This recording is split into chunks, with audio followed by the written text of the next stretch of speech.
Top 20 Sit Down with Hunter Hayes. Here's Susan Alexander with Hunter and his thoughts on the new record. Unlike your first album where you went in and did all of the instruments, you took a step back. You stayed in, of course, in that producer role, but you brought in some of your band members, right? Absolutely. Talk about I feel that. like I'd be foolish not to. I mean, they have this energy. I feel like I'm lucky enough to be a part of this energy, where it feels like we've played together for 10 years now. It feels like we've known each other for a long time. That's great. We've only known each other for 3 years, but because I feel like I know them so well, we work as a band. All the moments sort of elevate. You know, you're sort of reading each other's minds. You're sort of going into these new directions, and everybody's very creative too. It's not just a band of awesome musicians. They're really creative, and they bring something of their own voice to the table every time they step up and play music, and I love that. You hear their voice on the record. I wanted that. You hear it in the demo world, because it happened when I was in the back of the bus. They'd come in and they'd play a little bit, and we'd structure parts. And I loved that interaction. That's something I'd never had before, and I felt like I'd be stupid not to take advantage of that. This is a guy who writes songs about incredible breakups, great love songs. There's a song on this album which I love called Secret Love. I don't care if it's released as a single. I just want a video because it's so mysterious and sexy. Right? We gotta shoot a video for it. It's so good. You guys got to check that song out. But when you're co-writing everything, don't you have the idea in your mind, especially you, because it seems like you do overanalyze things and really think things through, Oh, yeah. the way the song is going to sound, the way the instrumentation is going to be. So you're able to really, I would think, direct all the musicians and have it what you want it to be. I love going in at the front end and saying, this is kind of the spirit that I'm going for. This is kind of what I'm looking for. You know, and you take the details, but my favorite thing is just what happens when everybody tosses all of their first ideas onto the table. It's awesome. There's so many things that come out. You just have to look at it and just go, that right there is epic. And you start kind of organizing it a little bit, but then you just have to step away. I did learn that on this record. The most important thing is to step away at some point. Well, it's good to step back and take a lesson, and a lot of people are going to be listening to this album. Tattoo is, of course, the new single. I think a lot of people, when they talk about first loves, you have that passion. You want to get that person's name tattooed.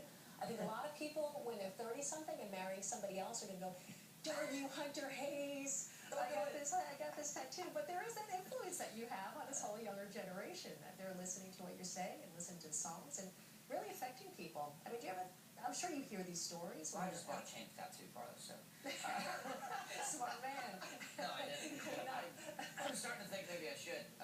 No, I don't have a tattoo. Like, I don't really, like, if I've been asked, like, do you have a stand on tattoos or whatever, it's just like, no. But it's funny that I wrote that, but I felt like tattoo was the perfect way to say permanent love. Sure. Right? You make a decision about a tattoo, hopefully you've actually made a decision and not an impulse decision. But as well, the same goes for the relationship. When you feel it's that permanent, you kind of want it to be represented that way. You kind of want to make a statement and saying, no, I'm okay with making this forever, right? You know? Yeah, I don't know. I just love the wildness of that. I want to take us back to when you decided to go with first single as Invisible, because unlike a lot of artists, they come out with a rockin' song real in your face. This really was a deep song. It was a ballad. It was really a thinking person song.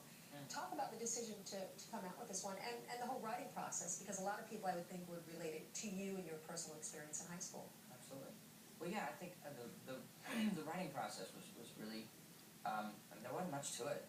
We were sitting in a room trying to write something else. Bonnie Baker, Katrina Elam, and I, we've written together a ton. I love writing with them. I absolutely love it.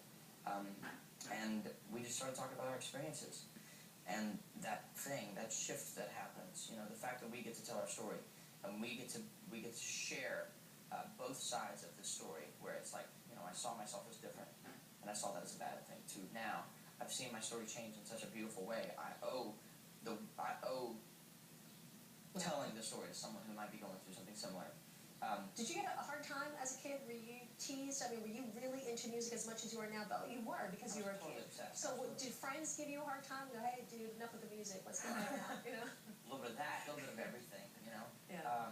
And yeah, there were definitely those moments where I would have given anything for for a telescope into the future to see what it would, to see how, if it would pay off, right? Obviously, it did. Right. And so I have no reason to complain about anything that I went through, because it shaped me. It made me stronger.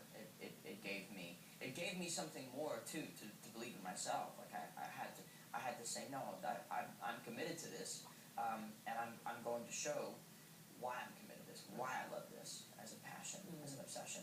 I think it's hit such a chord with so many people watching and so many people requesting this song. It has been a mainstay on the top 20 countdown. So your opportunity, if you want to thank your fans, because not only do they love the songs, they are active. They partake. They get online. They They vote. are the best friends in the world. I'll tell you, it's been amazing. I actually got the question a couple times. You know, how have you been affected by the stories of this song and from the fans? And the truth is, that in itself is